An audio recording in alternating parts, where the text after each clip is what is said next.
پرفتن دور کے اندر ضرورت اس بات کی ہے میرے پیارے محترم بھائیوں، جتنا دھیان فوکس آپ اپنے کاروبار پر دیتے ہیں دیجیے، اچھی بات ہے، جتنا دھیان اور فوکس آپ اپنی شادیوں پر دے رہے ہیں، اپنی اولاد کی پرورش پر دے رہے ہیں، اپنے مکانات کی سجاوٹ اور آسائش پر دے رہے ہیں، اور دیگر دنیاوی ساز و سامان پر دے رہے ہیں، کم سے کم اس میں سے 10واں حصہ ہی صحیح، اس میں سے 10واں حصہ ہی صحیح اپنے دین کے متعلق وقت نکالیے، اس کو پڑھنے کی کوشش کیجیے، اس کو سمجھنے کی کوشش کیجیے۔ یہ دین آپ کی نظر میں اسی وقت آ سکتا ہے اہمیت کے اعتبار سے جب تک آپ اس کو پڑھنے والے نہ بن جائیں۔ جب تک سنتے رہیں گے تو جو بہتر سنانے والا آپ کو سنائے گا آپ اس کی طرف ضرور مائل ہوں گے، کیونکہ اندر سے معاملہ خالی ہے، اور جب اندر سے معاملے خالی ہوتے ہیں تو جو جدھر کی ہوا چلتی ہے انسان کا رخ ادھر کا ہی ہو جاتا ہے۔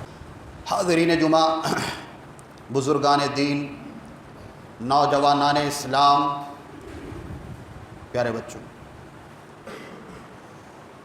آج کے اس پرفتن دور کے اندر، فتنوں کے دور کے اندر، یہ دور فتنوں کا دور ہے۔ یہاں اس ماحول میں آپ کو اپنے ایمان، اپنے اعمال اور اپنے منہج کو لے کر کے بڑا محتاط رہنے کی ضرورت ہے، نہیں تو آپ سے تھوڑا سا زیادہ علم رکھنے والا اگر آپ کو چاہے اس پرفتن دور کے اندر تو بڑی آسانی کے ساتھ بہکا سکتا ہے اور گمراہ کر سکتا ہے۔ لہٰذا مسلمانوں کو چاہیے کہ اس پرفتن دور کے اندر چند نسخے ہیں جن کو اپنا کر کے وہ تمام تر فتنوں سے محفوظ رہ سکتا ہے، اور جب تک زندہ ہے منہج سلف پر وہ گامزن رہ سکتا ہے اگر وہ چند نسخے اپنا لیں۔ سب سے پہلا نسخہ یہ ہے کہ ہمارا جو ربط اور تعلق قرآن مجید سے دن بدن کمزور ہو رہا ہے، ہم اپنا ربط قرآن مجید سے، اپنے تعلق کو قرآن مجید سے بہت مضبوط کرنے کی کوشش کریں۔ کوئی بھی شخص ایسا نہ ہو جو کم سے کم، زیادہ کی تو کوئی حد نہیں ہے، کم سے کم ایک آیت ہی صحیح روزانہ سمجھنے کی کوشش کرے، اپنے طور پر ایک آیت کو سمجھنے کی کوشش کرے، اور ساتھ ہی اس آیت کے پس منظر میں پیارے آقا صلی اللہ علیہ وسلم کی جو احادیث مبارکہ ہے، چاہے ایک ہی ہو، ایک آیت، اس کے پس منظر میں ایک حدیث ضرور روزانہ پڑھے، یا کسی سے بیٹھ کر کے اس کو سمجھنے کی کوشش کرے، صرف اتنا ہی کریں۔ اور آگے کا کام یہ ہے کہ وہ ایک آیت کو نبی کریم صلی اللہ علیہ وسلم کی احادیث کی روشنی میں سمجھنے کی کوشش کرے گا، اور پھر وہ یہ دیکھنے کی کوشش کرے گا کہ امت سلف کا اس پر کیا عمل رہا ہے، اس آیت کو انہوں نے کس طرح سے سمجھا اور کس طرح سے ایکسپلین کیا ہے۔ اگر آپ یقین جانیے یہ کام کرنا شروع کر دیں تو ایک تو آپ کے علم میں بہت زیادہ اضافہ ہوگا انشاءاللہ، اور یہ جو ہم بات کہتے ہیں کہ ہم جاہل ہیں، یہ بات ہی غلط ہے۔ ہم میں سے کوئی بھی جاہل نہیں ہے، بلکہ ہم میں کا ہر شخص کم پڑھا لکھا یا ان پڑھ ہو سکتا ہے، لیکن جاہل اس میں سے کوئی بھی نہیں۔ ہم اپنے آپ کو جو جاہل کہہ دیتے ہیں بڑی آسانی کے ساتھ، یہ ہمارے اوپر ایک بہت بڑا بدنما داغ ہے جو ہم خود لگا رہے ہیں۔ کیا اللہ نے مسلمانوں کو، چاہے وہ زیادہ عمل کرنے والے ہوں یا کم عمل کرنے والے ہوں، جہالت کا لفظ استعمال کیا ہے؟ نہیں کیا ہے۔ آپ پورا قرآن تراشیے، ہم اپنے ساتھ بڑی آسانی کے ساتھ کہہ دیتے ہیں کہ ہم تو صاحب جاہل ہیں۔ آپ جاہل نہیں ہیں، آپ ان پڑھ ہو سکتے ہیں، آپ کم پڑھے لکھے ہو سکتے ہیں، لیکن آپ جاہل نہیں ہیں۔ اگر کوئی آپ کو جاہل کہہ رہا ہے یا آپ کسی کو جاہل کہہ رہے ہیں یا آپ اپنے آپ کو خود جاہل کہہ رہے ہیں، تو آپ اپنے اوپر یا کسی اور کے اوپر یا کوئی اور آپ کے اوپر ایک بدنما داغ لگا رہا ہے، جس کا جواب اس کو آخرت میں اللہ کو دینا ہے، کیونکہ اللہ نے مسلمانوں کو جاہل نہیں کہا۔ آپ کم پڑھا لکھا کہہ سکتے ہیں، ان پڑھ کہہ سکتے ہیں۔ اور ان پڑھ ہیں تو کیوں ان پڑھ ہیں؟ کیا ہمارے پاس وقت نہیں ہے؟ کیا ہمارے پاس ذرائع نہیں ہیں؟ کیا ہمارے پاس سہولیات نہیں ہیں؟ اگر ہم ان پڑھ ہیں تو کیوں ہیں؟ ہم اس کیٹیگری کو جہاں پر ہم ہیں اس کو چھوڑ کر کے اس سے آگے کی کیٹیگری میں داخل ہونا کیوں نہیں چاہتے؟ کیا کوئی ہمیں باؤنڈیشن لگی ہوئی ہے؟ کوئی ہمیں ہاتھ پکڑ کر روک رہا ہے کہ نہیں صاحب آپ قرآن نہیں سیکھ سکتے، نہیں صاحب آپ نبی کا صحیح فرمان نہیں سیکھ سکتے، نہیں صاحب آپ منہج سلف کو اختیار نہیں کر سکتے؟ کوئی ایسا ہے؟ ایسا نہیں ہے۔ تو یہ چند اصول ہیں، بہت زیادہ نہیں ہیں، چند اصول ہیں جس کے ذریعے سے آپ کے علم میں بھی اضافہ ہوگا، آپ کے عمل میں بھی اضافہ ہوگا، آپ کے تقوی اور پرہیزگاری میں بھی اضافہ ہوگا۔ میرے پیارے محترم بھائیوں، جب ہم کوئی آیت پڑھتے ہیں اور آپ تک اس کا ترجمہ پہنچاتے ہیں تو یہ ڈائریکٹ نہیں ہے، یہ انڈائریکٹ ہے۔ سمجھ رہے ہیں بات کو؟ جب ہم کوئی آیت پڑھتے ہیں اور اس کا ترجمہ پہنچاتے ہیں تو یہ ڈائریکٹ نہیں ہے، یہ انڈائریکٹ ہے۔ اس ترجمے کے اندر سمجھانے کے لیے کہیں نہ کہیں کوئی الفاظ ایسا ہوگا جو ایڈ کیا گیا ہوگا بطور سمجھانے کے لیے، غلط نہیں ہے، لیکن ڈائریکٹ نہیں ہے۔ ڈائریکٹ کب ہوگا؟ یہ ڈائریکٹ اس وقت ہوگا جب آپ یہ عادت بنا لیں۔ اب اس سے کم تر درجہ نہیں ہو سکتا علم کو سیکھنے کا، جو میں نے آپ کے سامنے رکھ دیا۔ آپ خطبے سنتے ہیں ماشاءاللہ، آپ دروس سنتے ہیں ماشاءاللہ، کلاسز اٹینڈ کرتے ہیں یا اور دیگر ذرائع سے آپ دین کی باتوں کو سنتے ہیں، بہت اچھی بات ہے، اللہ اس میں اور اضافہ فرمائے اور اس میں آپ کے اندر اخلاص پیدا فرمائے۔ لیکن جو اصول میں آپ کو بتا رہا ہوں، جو طریقہ کار میں آپ کو بتا رہا ہوں، یہ کیا ہے؟ یہ ہمارے بڑوں سے چلا آ رہا ہے، اور اس طریقے سے ہم اس پرفتن دور کے اندر فتنوں سے بڑی آسانی کے ساتھ بچ سکتے ہیں۔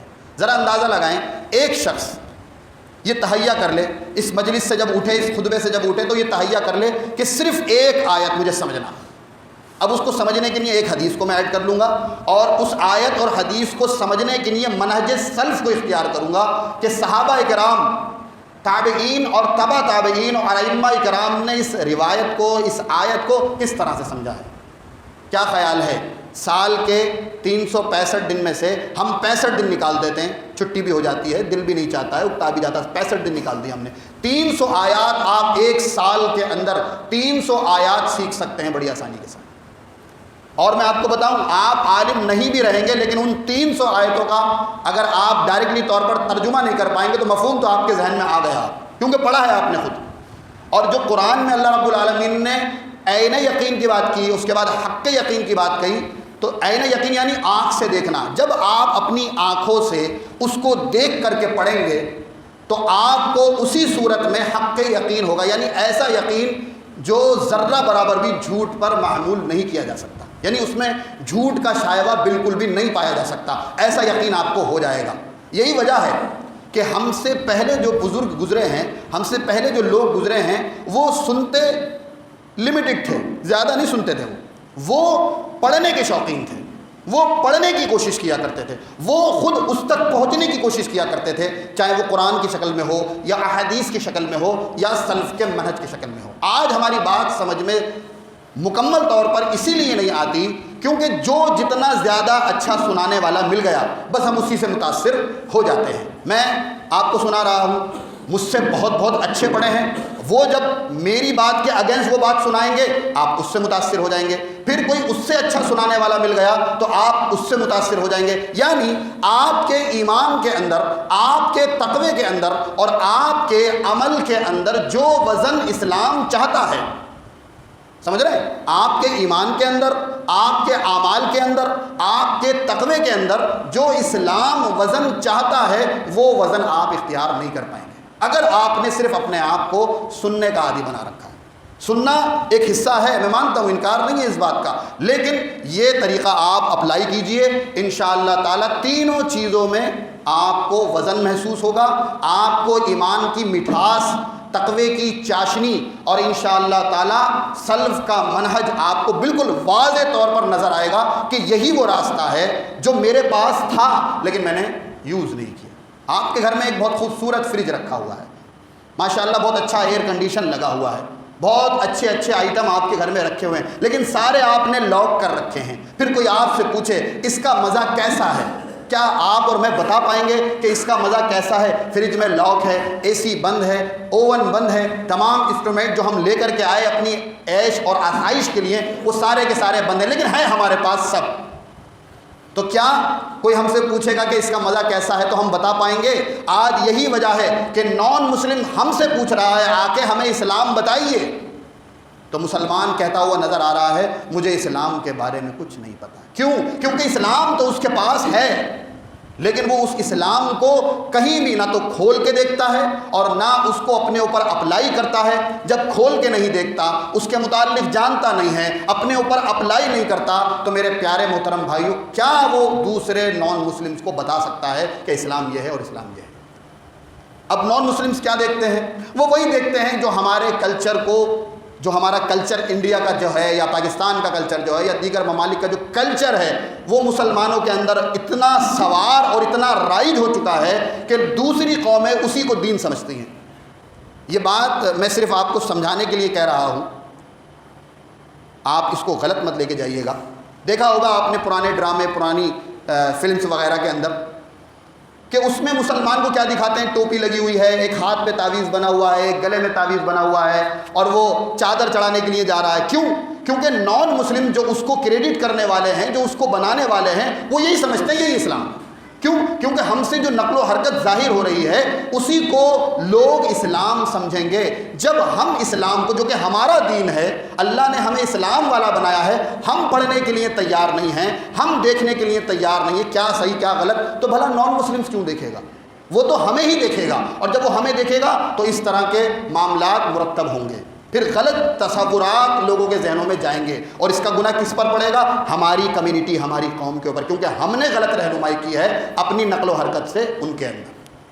تو لہٰذا ضرورت اس بات کی ہے کہ اس پرفتن دور کے اندر اپنے دین کو مضبوطی سے پکڑیے اور اس کو سیکھیے. خطبہ سننے سے دین مکمل نہیں ہو جاتا، دروس میں بیٹھنے سے دین مکمل نہیں ہو جاتا. دین کا معاملہ یہ ہے کہ ضابطۂ حیات، زندگی جینے کے طریقے، اس کو دین کہتے ہیں. زندگی گزارنے کے طریقے، اس کو دین کہتے ہیں. اپنے معاملات ادا کرنے کے طریقے، اس کو دین کہتے ہیں. اپنے اخلاقیات پر کام کرنے کے بعد اس کو مکمل کرنے کے طریقے، اس کو دین کہا جاتا ہے. اور مکمل طور پر معاشرہ اور سوسائٹی کیسے اس دین کی طرف آئے، اس کی فکرے کرنا، اس کو دین کہا جاتا ہے. ہم نے چند چیزوں کو دین بنا کر کے سمجھ لیا ہے کہ یہی دین ہے، اور وہی ہم پورے طریقے سے اسی پہ نہیں آ پائے. اس پرفتن دور کے اندر ضرورت ہے کہ آپ منہج سلف کو لازم پکڑیں، نہیں تو آپ کو بہت سارے لوگ قبروں کا انکار کرتے ہوئے مل جائیں گے، شرک کو منع کرتے ہوئے مل جائیں گے، توحید کو اپناتے ہوئے. لگے گا کہ ان سے بڑا کوئی مواحد نہیں ہے، لیکن دوسرے معاملات میں ان کے فالٹ ہوں گے، دوسرے معاملات میں ان کی گراوٹیں ہوں گی، ان کی خامیاں ہوں گی. اسی لیے میں کہتا ہوں کہ منہج سلف کو پکڑنا، لازم پکڑنا اس دور کے اندر امت مسلمہ پر فرض ہے، واجب ہے، تاکہ آپ صحیح دین سے چمٹے رہیں، صحیح دین کے اوپر رہیں. میرے پیارے محترم بھائیوں، دنیا کے اندر آواز لگ رہی ہے کہ آؤ مسلمانوں ایک جھنڈے کے نیچے آ جاؤ، ایک کا اتفاق اپنی کمیونٹی کے اندر پیدا کرو، ایک دوسرے سے اختلافات نہ کرو، ایک دوسرے کی جو ہے غیبتیں اور چغلیاں اور دیگر ایک دوسرے مسلک کو برا نہ کہو. یہ دنیا میں آواز لگ رہی ہے، اور بہت سارے تو یوٹیوب چینل پر بیٹھ کر کے، کیونکہ یہ ایک ایسا ذریعہ ہے کہ انسان کو پوری آزادی ہے، وہ اپنی ویڈیو کے اندر اپنے نظریات کو پیش کر رہا ہے، اور سننے والوں کو نہیں پتا کہ یہ جو نظریات پیش کر رہا ہے یہ نظریات اللہ یہ کہ قرآن کے مطابق بھی ہیں، کیا یہ حدیث کے مطابق بھی ہیں، کیا منہج سلف اس پر گامزن تھے. لیکن ہم کیا سمجھتے ہیں کہ جو ایک اللہ کی آواز لگا رہا ہے، توحید کی بات کر رہا ہے، یا اس سے ملتی جھلتی بات کر رہا ہے، تو یہ بھی صحیح ہے. نہیں میرے پیارے محترم بھائیوں، صحیح صرف منہج سلف پر چلنا ہے، دیگر راستوں کو اختیار کرنا کبھی بھی صحیح نہیں ہو سکتا. آواز لگائی جا رہی ہے اور ٹی وی چینلوں پر یا یوٹیوب چینل پر بیٹھ کر کہا جا رہا ہے اپنے مسلک کو چھوڑنا نہیں اور دوسرے کے مسلک کو چھیڑنا نہیں.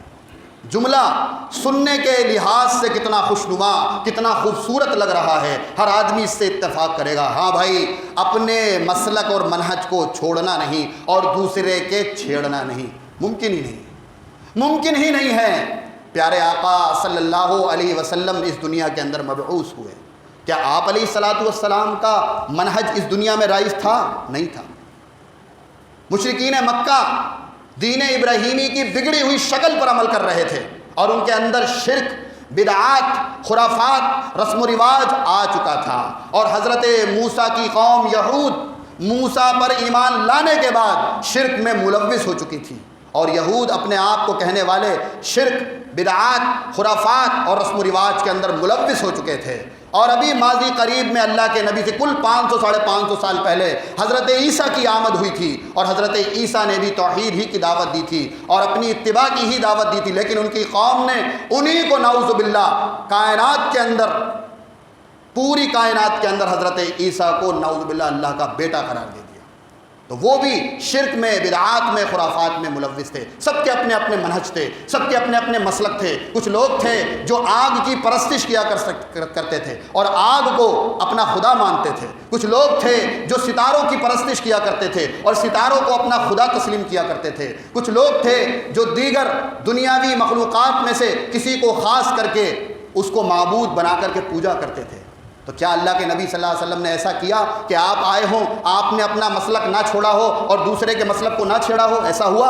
نہیں ہوا، بلکہ پیارے آقا صلی اللہ علیہ وسلم نے مشرکین مکہ کو اور ان کے مکمل طور پر دین کو غلط ثابت کیا، اپنے قول سے بھی اور اپنے فعل سے بھی۔ اللہ کے نبی نے یہود کو غلط ثابت کیا، ان کے قول، اپنے قول سے بھی اور اپنے فعل سے بھی۔ اللہ کے رسول نے نصارہ کو غلط بتایا، غلط ثابت کیا، اپنے قول سے بھی اور اپنے فعل سے بھی۔ اور اس کے علاوہ جو شریعت اور مسلک اور منہج پیارے آقا صلی اللہ علیہ وسلم لے کر کے آئے تھے، اس کے علاوہ پیارے آقا صلی اللہ علیہ وسلم سب کو غلط گردانتے تھے، قول سے بھی اور فعل سے بھی۔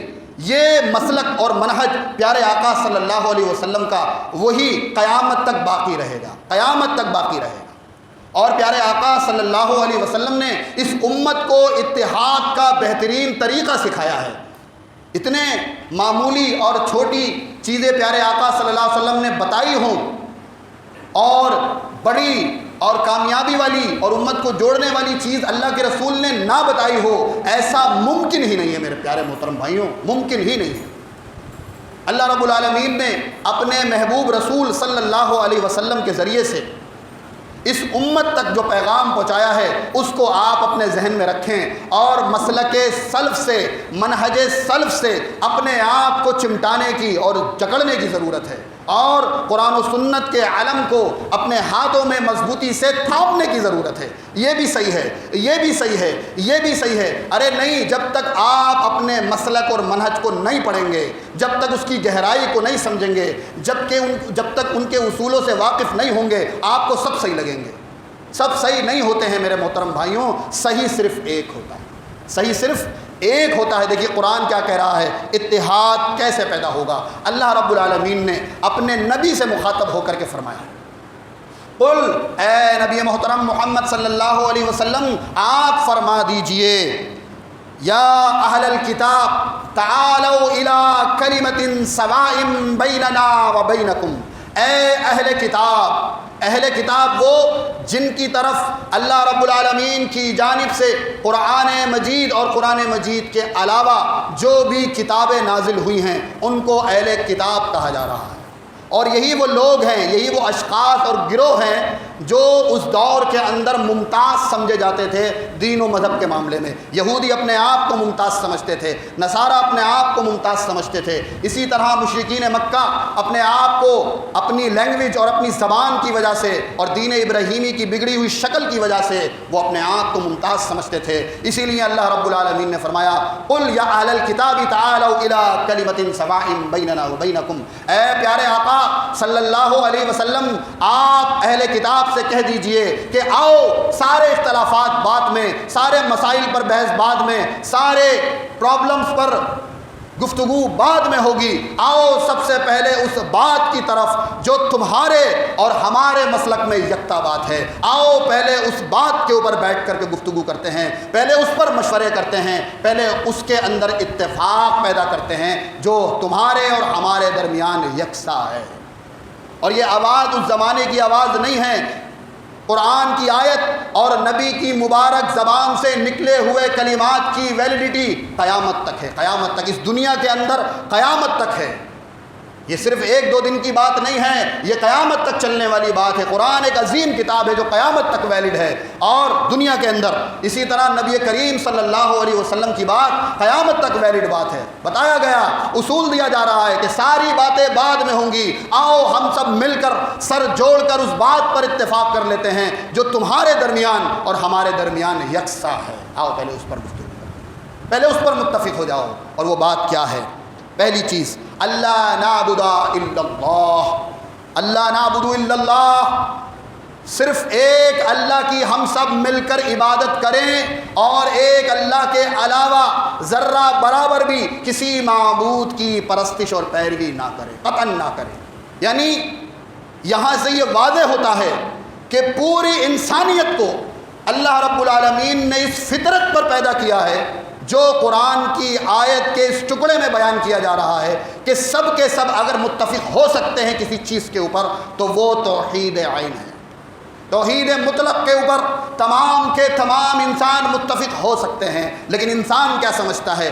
اگر ہم توحید کی بات کریں گے تو یہ فلاں ہم سے ناراض ہو جائے گا، اگر ہم توحید کی بات کریں گے تو یہ ہماری بات نہیں مانے گا، اگر ہم توحید کی کھلم کھلا بات کریں گے تو اختلاف پیدا ہوگا، انتشار پیدا ہوگا، توڑ پیدا ہوگا، جبکہ اللہ اس کے برعکس فرما رہا ہے کہ آؤ اس بات کی طرف جو تمہارے اور ہمارے درمیان یکساں ہے، اور وہ کیا ہے؟ اللہ نعبد الا اللہ، ہم سب مل کر ایک اللہ کی عبادت کریں۔ آج جو مسلمانوں میں تفرقہ بازی ہے، آج جو مسلمانوں میں گٹ بندی ہے، آج گروہ بندی ہے اور فتنہ پروری عام ہے، اور دن بدن نئے بنئے فتنے اور مسلک اور منہج وجود میں آ رہے ہیں، اس کی وجہ یہی ہے کہ لوگوں نے پہلے سبق کو بھلا دیا ہے۔ لوگ ایک اللہ کی عبادت پر نہ جوڑنا چاہتے ہیں اور نہ جڑنا چاہتے ہیں، کبھی اتحاد نہیں ہو سکتا۔ آپ زخموں کو ڈھکنے کے بعد، زخموں کو چھپانے کے بعد مکمل شفا یاب میں اور آپ نہیں ہو سکتے۔ ہم اسی وقت شفا یاب ہوں گے جب ہم ان زخموں کو کورے دیں گے، ان کے اندر وہ دوائیں ڈالیں گے جن سے جراثیم مرتے ہیں، ان کی ڈریسی کرائیں گے اور ان کی متعلق زخم کو سکھانے کی دوائیاں کھائیں گے، تب جا کر کے وہ زخم درست ہوگا۔ یہ امت زخموں سے چور ہے، یہ امت زخموں سے نڈھال ہے، اور ہم نہ جانے کن چیزوں میں لگے ہوئے ہیں۔ ہمیں ابھی تک یہ سمجھ میں نہیں آیا کہ صحیح راستہ کون سا ہے۔ ہم کہہ رہے ہیں یہ بھی صحیح، وہ بھی صحیح، وہ بھی صحیح، یہ ہمارے یہاں چل رہا ہے۔ پہلا اصول، اللہ نعبد الا اللہ، ایک اللہ کی عبادت کا حکم سب کو دیا گیا ہے، اور ایک اللہ کی عبادت پر سب کو آنا چاہیے، اتحاد کا پہلا اصول۔ دوسرا اصول، ولا نشرک بہ شیئا، اور اللہ رب العالمین کے ساتھ ذرہ برابر بھی کسی چیز کو شریک نہ ٹھہرانا۔ آپ کا ان سے اتحاد بھلا کیسے ہو سکتا ہے جو غوث اعظم اللہ کو چھوڑ کر کسی اور کو مانتا ہے، جو غریب النواز اللہ کو چھوڑ کر کسی اور کو مانتا ہے، جو سجدے کی جگہ اللہ کے آگے کرنے کے بجائے کسی قبر کے آگے، کسی مورتی کے آگے، کسی درخت کے آگے کر رہا ہے، جب تک وہ اس عمل پر اور آپ توحید پر گامزن ہیں کبھی بھی اتحاد ممکن نہیں ہو سکتا۔ اس کے لیے آپ کو بھی توحید اپنانا پڑے گی، اس کو بھی توحید اپنانا پڑے گی۔ یہ پہلا اصول جو توحید، جو اتحاد میں سب سے بڑی آج کے دور میں رکاوٹ بنا ہوا ہے، جو ہم چھوڑے ہوئے ہیں۔ دوسری، اللہ کے ساتھ کسی کو شریک نہ ٹھہرانا۔ کتنے گروہ ہیں ذرا مجھے بتائیں کہ توحید خالص اس دور کے اندر کس کے پاس ہے؟ میں تو دعوے کے ساتھ کہہ سکتا ہوں کہ اگر توحید خالص اور توحید پر لکھا گیا ہے، توحید پر بولا گیا ہے، توحید پر سمجھایا گیا ہے، تو اسی گروہ کی طرف سے سمجھایا گیا ہے جس کو آپ مسلک اہل حدیث کے نام سے جانتے ہیں۔ جو توحید پھیلائے وہی فرقہ، اور جو توحید کا کنڈم کرے، جو توحید کے اندر داغ لگائے، اس کو لوگ کہتے ہیں جیسے وہ فرقہ ہے، یہ فرقہ، پتہ ہی نہیں لوگوں کو، علم ہی نہیں لوگوں کو۔ یہ توحید پھیلانے والی جماعت ہے، یہ توحید کو عام کرنے والی جماعت ہے۔ ہم نہیں جانتے تھے توحید کو کیا ہے، ہاں ہم نے توحید کو پڑھا، سمجھا، سنا، پتہ چلا توحید کس کو کہتے ہیں، اس نے سمجھائی، اس منہج نے سمجھائی۔ دوسری چیز، توحید تو لوگ اپنا لیتے ہیں لیکن شرک نہیں چھوڑتے، کہیں نہ کہیں کسی نہ کسی شکل میں وہ شرک کرتے رہتے ہیں، شرک میں ملوث رہتے ہیں۔ یہی وہ واحد منہج ہے، یہی وہ واحد گروہ ہے، یہی وہ منہج سلف ہے جو مکمل طور پر چھوٹے سے چھوٹے اور بڑے سے بڑے شرک کو کھول کر کے لوگوں کے سامنے بیان کرتا ہے۔ مجھے بتائیے کہ کون ہے دنیا کے اندر جس نے شرک کی وہ باتیں آپ تک پہنچائی ہوں جو اس مسلک اور منہج نے پہنچائی ہیں؟ نہیں پتہ لوگوں کو۔ لوگوں کو نہیں پتہ. بڑے بڑے نام پر ہم نے لوگوں کو سنا, ہم بھی اس سے تعلق رکھتے تھے پہلے, اور بوجھا اٹھا کر کے اپنے کندھوں پہ گھومتے تھے. کوئی توحید نام کی چیز نہیں, کوئی توحید نام کی بات نہیں. کہہ رہے ہیں کلمے کی بات ہو رہی ہے, لیکن اللہ کی قسم کوئی کلمے کی بات نہیں, کیونکہ کلمہ تو پہلی فرصت میں لا الہ الا اللہ کا آواز بلند کرتا ہے. کہاں یہ بات ہوتی ہے؟ نہیں کہی جاتی. یہ صرف اسی منہج کے اندر ہمیں ملا, صرف اسی مسلک کے اندر ہمیں ملا. اتحاد کا بہترین اصول دیتا ہے یہ مسلک اور منہج, اور قرآن کے اکارڈنگ دیتا ہے, اپنے پاس سے نہیں دیتا, نبی کے فرمان کے اکارڈنگ دیتا ہے, منہج سلف کے اکارڈنگ دیتا ہے. اور تیسرا اصول, وَلَا يَتَّخِذَ بَعْضُنَا بَعْضًا أَرْبَابًا مِّن دُونِ اللَّهِ, کہ تم میں کا کوئی کسی کو رب نہ بنائے. ارباب, ربن کی جمع ہے اربابن. تم میں کا کوئی کسی کو رب نہ بنائے. بہت سارے یہود و نصارہ جب ایمان میں داخل ہوئے, اسی آیت کی تفسیر میں آپ پڑھ لینا, تفسیر قدوری کے اندر ہے, جب بتایا اللہ کے رسول صلی اللہ علیہ وسلم یہ جو ٹکڑا ہے یہ تھوڑا سا ہمیں ایکسپلین کیجئے, سمجھائیے, سمجھ میں نہیں آ رہی بات, کہ تم میں کے بعض کو رب نہ بنائیں, اس کا کیا مطلب ہے؟ اللہ کے رسول نے فرمایا یہ اپنے درویش, اپنے پیر, اپنے بزرگ, اپنے علماء کی ناجائز اور تقلید جامد یا اندھی تقلید کہلاتی ہے. اللہ کے نبی وہ کیسے, اس کو بھی ایکسپلین کیجئے. وہ اس طرح کہ جب تمہارے علماء, تمہارے درویش, تمہارے بڑے, تمہارے اہل علم حضرات جب تم سے کوئی بات کہتے تھے تورات کے خلاف, کیا تم اس کو مانتے تھے؟ ہاں اللہ پر, اے اللہ کے رسول ہم مانتے تھے, کیونکہ ہم اس کو تحقیق نہیں کرتے تھے. ہم سمجھتے تھے جب عالم صاحب بول رہے ہیں تو تورات سے ہی بول رہے ہوں گے. جب نصارہ کے عالم صاحب بول رہے ہیں تو انجیل سے ہی بول رہے ہوں گے. تو ہم ان کی بات کو بنا تحقیق کے اس کو تسلیم کرنے والے لوگ تھے. تو اللہ کے رسول نے فرمایا یہی تو غیروں کو رب بنانا ہوتا ہے. یہ تو رب کی شان ہے کہ اس کی بات کو بنا تحقیق کے مانا جائے, پتہ چل جائے کہ یہ رب کی بات ہے. اب اس میں قیل قال نہیں نکالا جائے گا, رب کی بات ہے بس مان لی جائے گی. یہی پوزیشن اللہ پاک نے اپنے رسول کو دے رکھی ہے کہ اگر رسول کی بات ثابت ہو جائے تو ثابت ہونے کے بعد چوچرا نہیں کرنا, بالکل بھی اس کو مان لینا. لیکن تم کیا کرتے تھے, تم اپنے علماء کی بات سنتے تھے اور اس کو مان لیا کرتے تھے, اور وہ رب بنانے کے قائم مقام ہے. اب ذرا مجھے بتائیں, ابن تیمیہ کا نام سنا ہے آپ نے؟ اس گروہ, اس جماعت کے بہت بڑے محدث دین گزرے ہیں, لیکن اکثریت عوام جو ہے ان سے ناواقف ہے, اور دیگر علماء کرام. کیوں؟ کیونکہ ہمارے یہاں کسی کی بھی اندھی تقلید کی دعوت نہیں دی جاتی. اور اس منہج اور اس مسلک کے علاوہ آپ دیکھیں گے کہ اگر مسجد کے چھوٹے موٹے امام صاحب کی بھی کسی بات کے اوپر سوال کر دیا تو پوری مسجد کے اندر شور و غل ہوتا ہوا آپ کو ملے گا. یہ منہج سلف ہے, یا یہ منہج سلف ہے کہ بتانے والی شخصیت چاہے بڑی سے بڑی کیوں نہ ہو, آپ ان سے دلیل کا مطالبہ کریں گے. یہ ہے منہج سلف. جیسے صحابہ سے مثال ملتی ہے, حضرت عبداللہ ابن عمر رضی اللہ تعالی عنہ, عمر بن خطاب رضی اللہ تعالی عنہ کے صاحبزادے, ان سے کسی اعرابی بدو نے سوال کیا کیا حج تمتع کر سکتے ہیں؟ حج کی قسمیں ہیں, ان میں سے ایک حج تمتع بھی ہے. کیا حج تمتع کر سکتے ہیں؟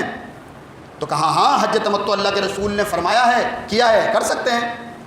اس بدو نے فوراً جواب دیا کہ آپ کے والد عمر بن خطاب اور ان کے دوست ابو بکر صدیق رضی اللہ تعالیٰ عنہ تو منع فرما رہے ہیں. یہ جملہ سننے کے بعد عبداللہ ابن عمر کو غصہ آ گیا اور کہا یہ تاریخی جملہ ہے. کہا میں تجھے پیارے آقا صلی اللہ علیہ وسلم کی حدیث بتا رہا ہوں کہ کر سکتے ہیں, اور تو اس کے مقابلے میں پیش کر رہا ہے کہ عمر اور ابو بکر منع کرتے ہیں. لہذا ابو بکر اور عمر کی بات کو بھی نبی کریم صلی اللہ علیہ وسلم کی بات کے مقابلے میں چھوڑ دیا جائے گا. یہ ہے منہج سلف, اور یہ ہمارے علاوہ کوئی نہیں کر سکتا. کسی نہ کسی کی تقلید میں ہے. ان کی زبانی, ان کی غیروں کی زبانی اللہ رب العالمین نے ہمیں اس چیز سے نکالا ہے کہ ہم میں کے بعض کی تقلید نہیں کرتے, کیونکہ وہی لوگ ہمیں غیر مقلد کہتے ہیں. الحمدللہ یہ کوئی بری چیز نہیں ہے, ہم اس سے چڑ جاتے ہیں, یہ بری چیز نہیں ہے. ہاں ہم غیر مقلد ہیں کیونکہ ہم کسی کی تقلید نہیں کرتے. اور ایک مزے کی بات اور بتاؤں, جو مقلد ہے وہ قرآن کے بھی خلاف، نبی کے فرمان کے بھی خلاف۔ کیسے؟ قرآن اٹھائیے، آپ پورا قرآن پڑھ ڈالیے، لفظ تقلید قلادہ سے ہے۔ لفظ تقلید اللہ رب العالمین نے قرآن مجید میں کہیں پر بھی نہ انسان کے لیے استعمال کیا ہے، نہ جنات کے لیے استعمال کیا۔ یہ لفظ انسان کے لیے بنا ہی نہیں ہے۔ اللہ کے نبی صلی اللہ علیہ وسلم نے پوری زندگی اپنے کسی امتی کے لیے تقلید کا لفظ استعمال ہی نہیں کیا۔ اور دیکھیں آپ، جب اللہ نے قلادہ کا لفظ استعمال بھی کیا، وہ تقلید قلادہ سے ہے، استعمال بھی کیا، تو سورہ مائدہ کی آیت نمبر 2 پڑھ لیجیے گا، جس میں اللہ رب العالمین نے ذکر کیا ہے ان جانوروں کا جن کے گلے میں پٹے پڑے ہوئے ہیں، ان کا ذکر کیا۔ یعنی قلادہ کا لفظ، تقلید کا لفظ استعمال کیا تو کس کے لیے؟ جانوروں کے لیے استعمال کیا، انسان کے لیے تو یہ لفظ بنا ہی نہیں ہے، استعمال ہی نہیں کیا گیا۔ اور لوگوں کو تقلید پر لگا رہے ہیں۔ کیا یہ منہج سلف پر ہیں؟ کیا ابو بکر رضی اللہ تعالیٰ عنہ کے دور میں لوگوں نے ان سے اختلاف نہیں کیے دین کی بنیاد پر، دلیل کی بنیاد پر؟ کیا حضرت عمر کے دور میں لوگوں نے ان سے اختلافات نہیں کیے؟ لوگوں کو کیوں بھٹکایا جا رہا ہے، کیوں گمراہ کیا جا رہا ہے؟ کہا جا رہا ہے اسٹیجوں سے بیٹھ کر کہ اتحاد کر لو۔ جو دین نہیں جانتا ہوگا وہ یہ ساری باتیں دبا کر کے اتحاد کر سکتا ہے، لیکن جو دین سمجھتا ہوگا، دین جانتا ہوگا، تو انہی اصولوں پہ اتحاد ممکن ہے جو اصول اللہ اور اس کے رسول نے بتائے ہیں۔ اور آگے دیکھیں، آگے کیا فرمایا؟ اللہ فرماتا ہے کہ یہ پوری بات تم نے پہنچا دی کہ اے تمام کے تمام انسانوں، آؤ اس بات کی طرف جو تمہارے اور ہمارے درمیان یکتا ہے، آؤ چلو اتحاد کرتے ہیں، آؤ چلو ایک ہو جاتے ہیں، آؤ چلو جڑو اور مل جاتے ہیں۔ سب سے پہلا کام یہ ہے کہ تمہیں اور ہمیں جو ہماری کتابوں نے تعلیم دی ہے وہ یہ ہے کہ ہم ایک اللہ کی عبادت کریں، اور دوسری نقطہ یہ ہے کہ ہم اس کے علاوہ کسی کو اس کا ساجی نہ بنائیں، اس کے ساتھ کسی کو شریک نہ ٹھہرائیں۔ یہ دوسرا جو تمہاری اور ہماری کتابوں میں موجود ہے۔ اور تیسری چیز، نہ تم اور نہ ہم اپنے بڑوں کو اللہ کے مقابلے میں رب بنائیں، یعنی ان کی بات بنا تحقیق کے نہ مانیں، اس کی تحقیق کریں، اس کی تفتیش کریں، علم حاصل کریں، اس تک پہنچنے کی کوشش کریں، اس کے بعد جب واضح ہو جائے بات اس کے بعد تسلیم کریں۔ پھر بھی کوئی نہ مانے، مت مانیے، کوئی مسئلہ نہیں ہے، اللہ نے اس کا بھی سولوشن بتا دیا۔ اللہ نے فرمایا فَإِن تَوَلَّوْا فَقُلُوا اشْهَدُوا بِأَنَّنَا مُسْلِمُونَ، فرمایا پھر آپ ان سے کہہ دیجئے کہ اگر اب بھی تم منہ موڑتے ہو تو تم گواہ رہنا ہم مسلمان ہیں۔ ہم کون ہیں؟ ہم تو مسلمان ہیں، ہم تو اللہ کے فرما بردار ہیں، ہم صرف ایک اللہ کی عبادت کرنے والے ہیں، اس کے ساتھ کسی کو شریک نہیں ٹھہرائیں گے، اور ہم بڑوں میں سے کسی کو رب بھی نہیں بنائیں گے۔ عزت کریے، ماں باپ کی بھی عزت کی جاتی ہے، استاذ کی بھی عزت کی جاتی ہے، علماء کی بھی عزت ہم پر فرض ہے، لیکن اندھی تقلید جامد کسی کی بھی فرض نہیں ہے، بلکہ اسلام کے اندر یہ ناجائز عمل ہے، حرام عمل ہے۔ ان شرطوں کے اوپر بڑی ہی آسانی کے ساتھ اتحاد پیدا ہو سکتا ہے، اور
پرفتن دور کے اندر ضرورت اس بات کی ہے میرے پیارے محترم بھائیوں، جتنا دھیان فوکس آپ اپنے کاروبار پر دیتے ہیں دیجیے، اچھی بات ہے، جتنا دھیان اور فوکس آپ اپنی شادیوں پر دے رہے ہیں، اپنی اولاد کی پرورش پر دے رہے ہیں، اپنے مکانات کی سجاوٹ اور آسائش پر دے رہے ہیں، اور دیگر دنیاوی ساز و سامان پر دے رہے ہیں، کم سے کم اس میں سے 10واں حصہ ہی صحیح، اس میں سے 10واں حصہ ہی صحیح اپنے دین کے متعلق وقت نکالیے، اس کو پڑھنے کی کوشش کیجیے، اس کو سمجھنے کی کوشش کیجیے۔ یہ دین آپ کی نظر میں اسی وقت آ سکتا ہے اہمیت کے اعتبار سے جب تک آپ اس کو پڑھنے والے نہ بن جائیں۔ جب تک سنتے رہیں گے تو جو بہتر سنانے والا آپ کو سنائے گا آپ اس کی طرف ضرور مائل ہوں گے، کیونکہ اندر سے معاملہ خالی ہے، اور جب اندر سے معاملے خالی ہوتے ہیں تو جو جدھر کی ہوا چلتی ہے انسان کا رخ ادھر کا ہی ہو جاتا ہے۔ اللہ سے دعا کرتا ہوں، اے بار الہ ہمارے گناہوں کو معاف فرما دے، ہماری خطاؤں کو معاف فرما دے، ہماری لغزشوں کو درگزر فرما دے، دن کے اجالوں میں، رات کی اندھیریوں میں اے پاک پروردگار اعلیٰ